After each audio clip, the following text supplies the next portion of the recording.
Johnny Cage. Since this whole thing kicked off, I'd wondered why Liu Kang chose me to be a champion. I mean, sure, I was killing it as a martial arts star, but it's one thing when it's all for show. It's different when you're playing for keeps. Then Liu Kang let me in on his master plan. He wanted the masses to know about the world beyond them, the one filled with gods and monsters, and he wanted me to tell them about it. But I knew revealing the truth all at once would be too shocking of a plot twist for most. That's why I pitched doing a bunch of stories, to slowly get people used to it. And if there's one thing I can do, besides kick ass in combat, it's build a cinematic universe. I'm serving up movies, streaming series, games, you name it. I like that I'm doing a public service, and it doesn't hurt that I'm making more than a few bucks. It's the kind of synergy that would make any studio mogul proud. Liu Kang. My loyal partner had warned me. Reclaiming my power as Keeper of Time might have unforeseen consequences. In this, as in most things, he proved prescient. The process I had undergone did irreparable harm to my body. Taking back my power had cost me my immortality. While my lifespan would still stretch across eons, I would one day perish. And if the war with Titan Shang Tsung taught me anything, it is that this timeline is not safe without a protector. Yet I had never given thought to choosing a successor. Who is it that could replace me and protect my new era? The answer, of course, is Geras. Tireless and meticulous, he is perfectly suited to be entrusted with this grave duty. And no one knows better the temptations of the hourglass. I have no doubt he will be above them.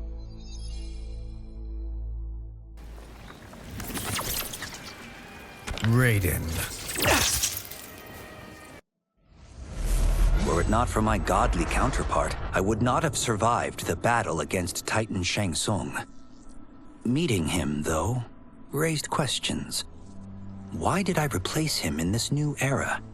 Why was I made mortal? Lord Liu Kang told me of his Raiden's nobility and righteousness, about his steadfast leadership in the defense of Earthrealm. He also told me about Raiden's dark side, how he could be consumed by rage and cast aside the rules he otherwise lived by. Making me mortal and incapable of such anger was to keep me from following in his footsteps. Though I understood the reasons why, I felt I had been done a disservice. To survive the coming battles, I may need the edge that only great rage can bring. As the Shaolin couldn't aid me, I sought out someone who could. Someone to stoke the fire within me and teach me to master it. For this, I could have no better teacher than the Shirai Ryu's Grand Master.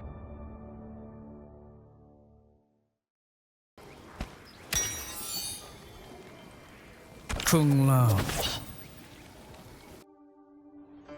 It was inevitable that the Shaolin Masters had me join them.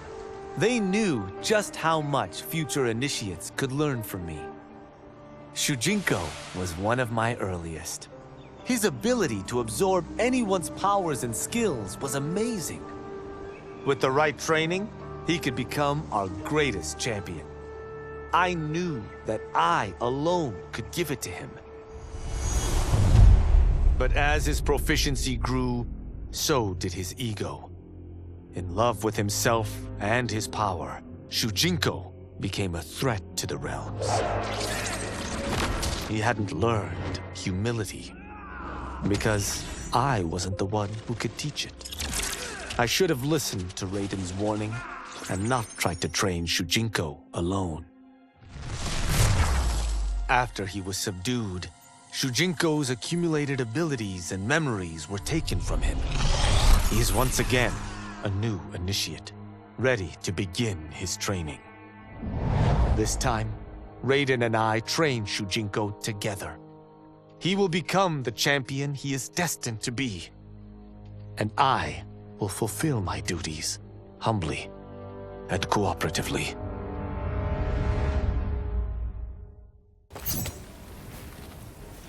Smoke. Kuai Liang and I were working hard to build our new clan.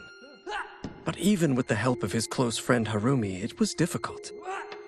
The biggest problem was finding the right initiates. Then, one night, while walking outside Harumi's compound, I was attacked. I thought at first it was a Lin Kuei assassin, but his strikes were too uncertain, too angry. My attacker, it turns out, was a boy. Homeless and hungry, his assault was born of desperation. He needed money so that he could eat. It was like looking at myself 15 years ago. I would have ended up just like him if the Lin Kuei hadn't taken me in. So I took the boy to Kuai Liang, who also appreciated his fire. We made him our first initiate. The boy's name? Hanzo Hasashi.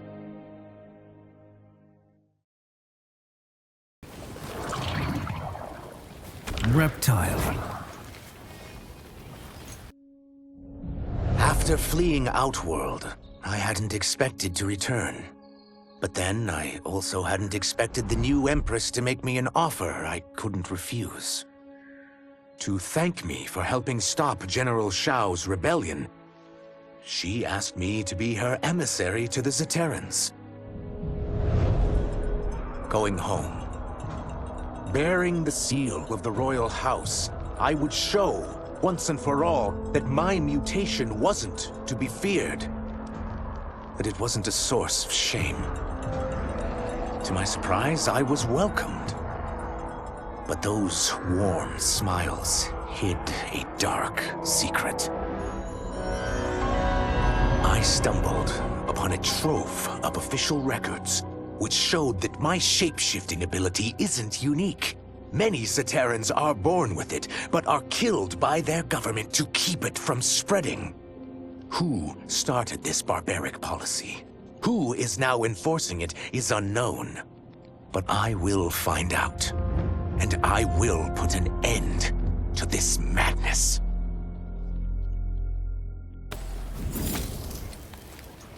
Scorpion. No sooner had Titan Shang Tsung been defeated than Bihan and his loyalists hunted us down. Outnumbered, we fled to Japan. There, we sought refuge from an old family friend.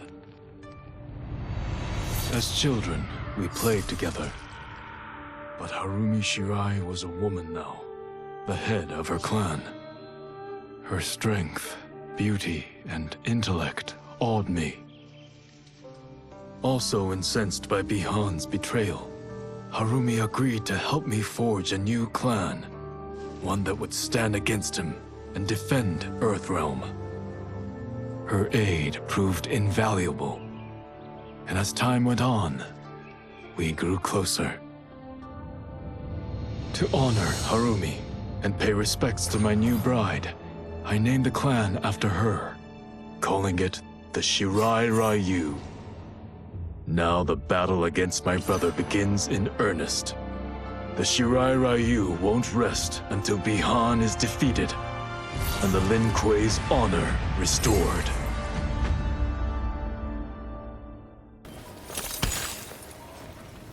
Sub-Zero.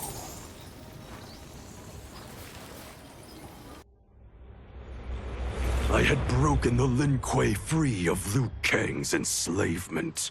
We were now masters of our destiny, and could take our place among Earthrealm's great nations. But taking and holding territory would require a vast army. I needed more fighters to make our presence felt. Then I recalled Shang Tsung's dragon warriors. An army of them would be unstoppable. But trafficking in such strong magic would surely draw Liu Kang's attention. Sector advised that we avoid detection by building our army using science, not sorcery. We've invested much into this endeavor, and we are beginning to see results. Once again proving the depths of Sector's genius. When we are done, all of Earthrealm will honor our desires and heed our demands. If not, they will face the Lin Kuei's wrath.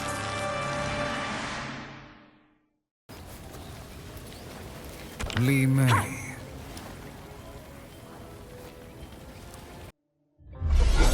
As her reign began, Empress Mileena faced many challenges.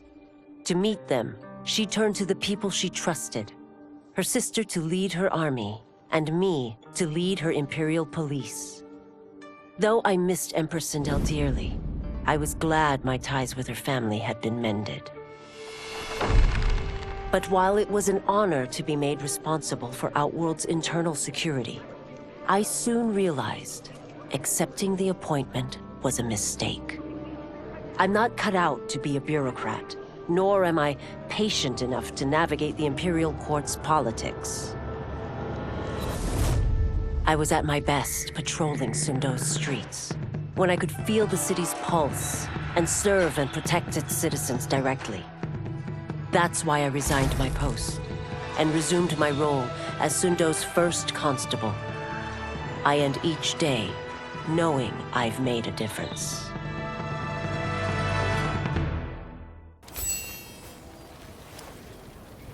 Kenshi.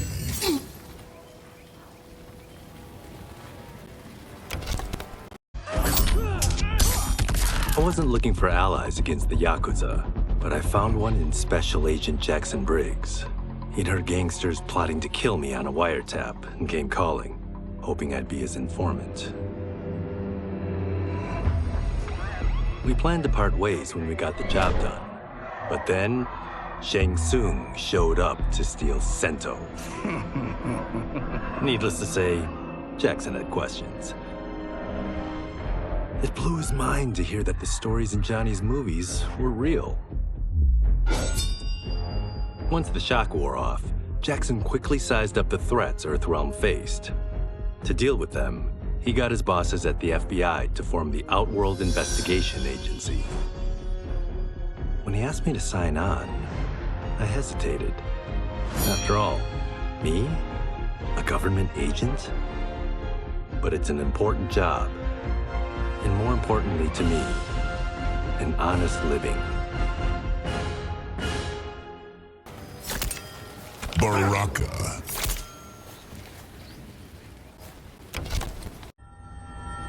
While the regime had changed, little else had. My people still suffered in silence, ignored by the rest of Outworld. Though now I knew Empress Mileena's secret, that she was also afflicted with Tarkat. If anyone would help, it would be her. But how to get an audience? Syzoth.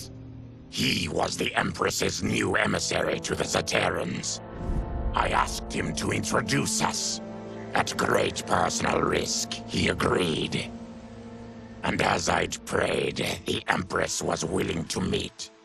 Even better, she would visit the colony. She was shocked to see how we lived. She moved quickly to provide for our care and comfort. Thanks to the Empress and Syzoth, we Tarkatans are no longer pariahs. Until our disease can be cured, that will do. Geras.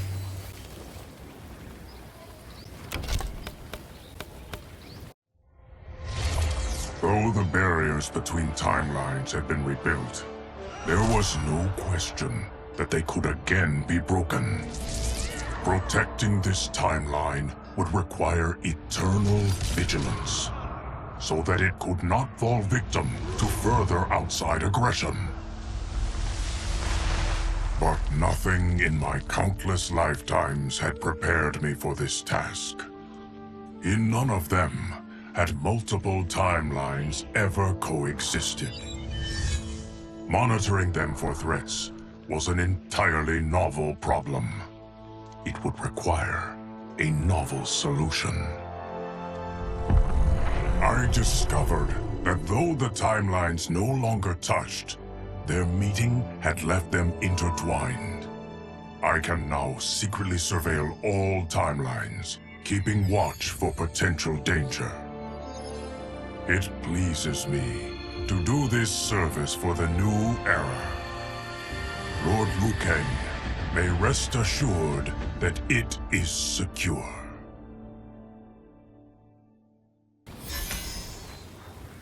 Ashrah. I couldn't believe that Liu Kang welcomed me in Earthrealm, or that he thought me worthy to study with his Shaolin masters. After a lifetime of wishing for one, I finally had a home.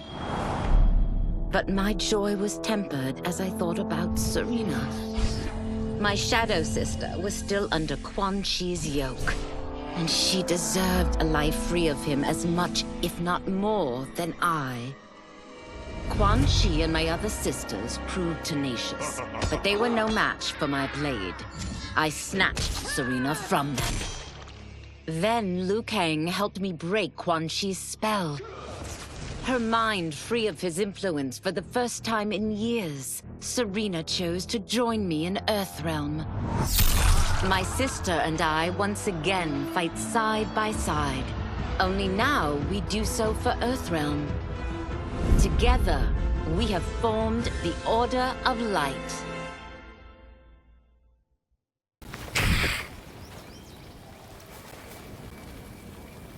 Nitara. Quan Chi's plot collapsed. Along with it, my plan to secure new beings to feed my starving people. Because I'd advocated for partnering with him, I was held responsible.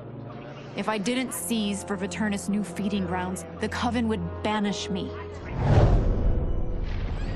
But then, I had a revelation. I didn't need to conquer realms to feed my people.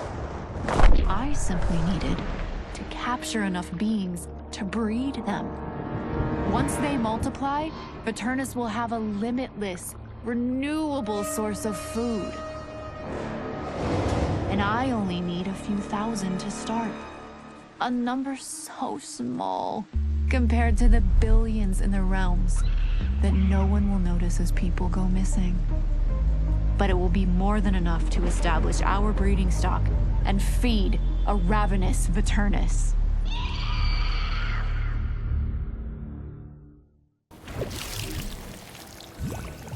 Raiden.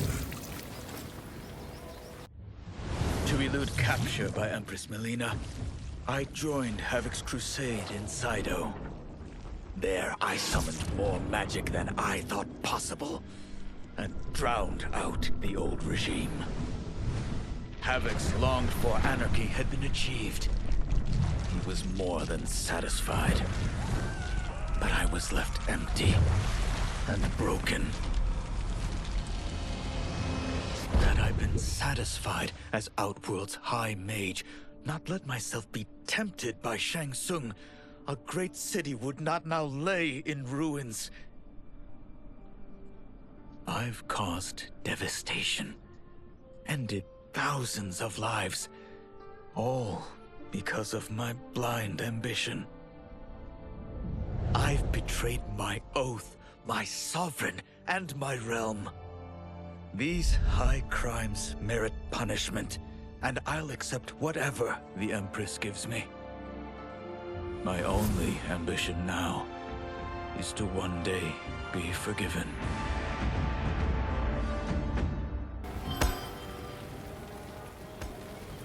Tanya. Until recently, I hadn't met Li Mei, but I had heard the stories. How the Umgadi's matron superior blamed her for not preventing Emperor Jared's murder. How she quit in disgrace rather than accept punishment. But those stories didn't fit the woman I now knew. Li Mei would never have been so negligent. Eventually, I uncovered the truth. The failures and mistakes which led to the Emperor's murder, they resulted from poor decisions made by the matron superior themselves. They made Li Mei their scapegoat. When the Empress found out, she wanted the Umgadi disbanded. But I convinced her that it could be reformed. To make sure it did, she put me in charge. I am humbled by this sacred responsibility. The Umgadi, my sisters, they are my life. I will not let them be brought down by the acts of a selfish few. Mileena. Though worried about how the public might react, I met with Baraka to discuss his Tarkatans. Speaking from his heart, he moved me. I agreed to visit his colony and see how his people lived. The conditions were atrocious. This was one of my mother's few mistakes. Like all Outworlders, she treated Tarkatans with scorn. What they deserved from us was compassion. And the only way to get it for them was to reveal my affliction. To show all my subjects that even an Empress could get Tarkat. The scandal my revelation caused was intense. But with the help of Kitana and Tanya, I emerged from it a stronger Empress than ever. My honesty, empathy, and resolve won over my remaining doubters. There is no longer any question that I am fit to lead the Empire.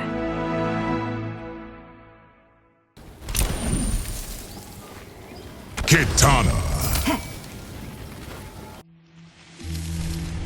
General Shao's revolt left Outworld's armies in tatters. We were vulnerable to enemies both foreign and domestic. That's why my sister asked me to take command, to stitch her military back together and purge Shao's loyalists within it. She trusted only me with the task. The soldiers, however, had little faith. They thought me a spoiled dilettante, unprepared and unfit to serve. That I could fight mattered little. All that mattered was that I wasn't one of them. I finally earned their loyalty by orchestrating an epic victory over Shao and his rebels. Though the general himself escaped, his forces were smashed. For as long as I am able, I will lead the Empress's armies in defense of Outworld. Through strength, we will achieve peace.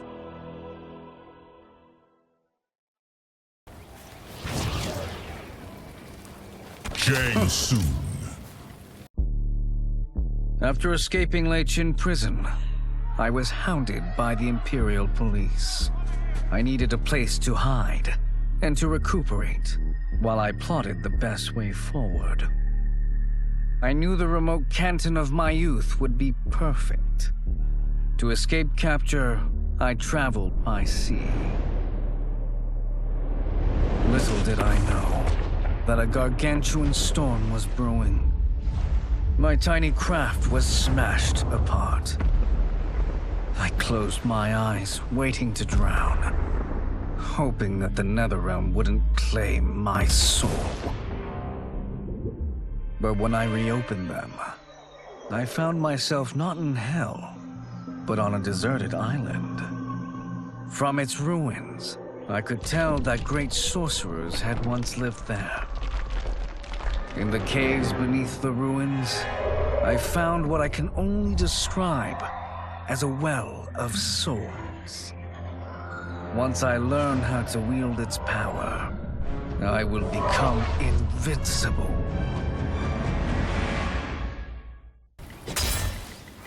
General Shao. The battle had been lost, but the war isn't over. I won't stop fighting until I take Outworld's throne. That they thought Lei Chin Prison would hold me is laughable. Once free, I began planning my next campaign.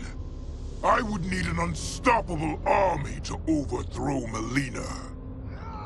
Unfortunately, most of my former soldiers lacked the courage to rally to my standard.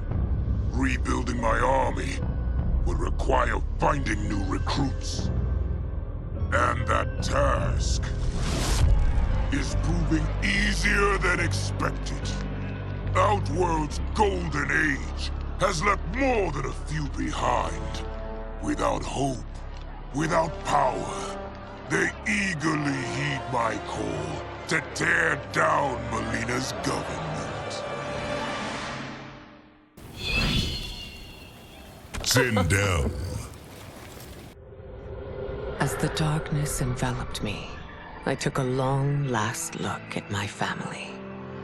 I did not expect to see them again until their souls joined mine in the living forest. But miraculously, my beloved husband delivered me from oblivion.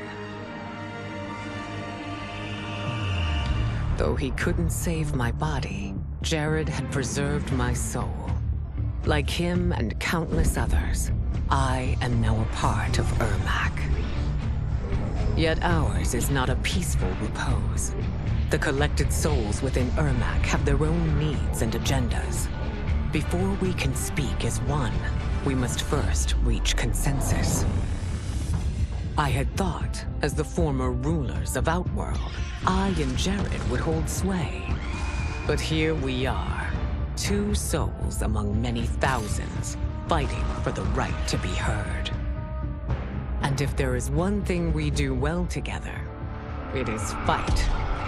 We will win the right to govern Ermac as we once had governed Outworld.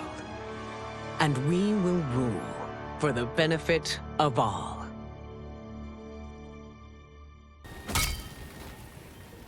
Reiki. With General Shao freed from prison, we began raising a new army against the royal family. Though many were eager recruits, few were good at soldiering. It was so bad, the general was forced to change tactics. He decided that we needed a doomsday weapon. That weapon isn't a thing, though. It is a monster. Onaga, the Dragon King. The general told me the old legends were true. That his ancient ancestor defeated Onaga, trapping him deep inside Mount Sagan. The Dragon King is still there today. His pent-up fury waiting to be unleashed. Because Onaga is so dangerous, the general wouldn't risk trying to tame him before. But now, he feels we have no choice. Though I likely won't survive, I accept this mission gladly. I can think of no greater honor than to give my life in the general's service.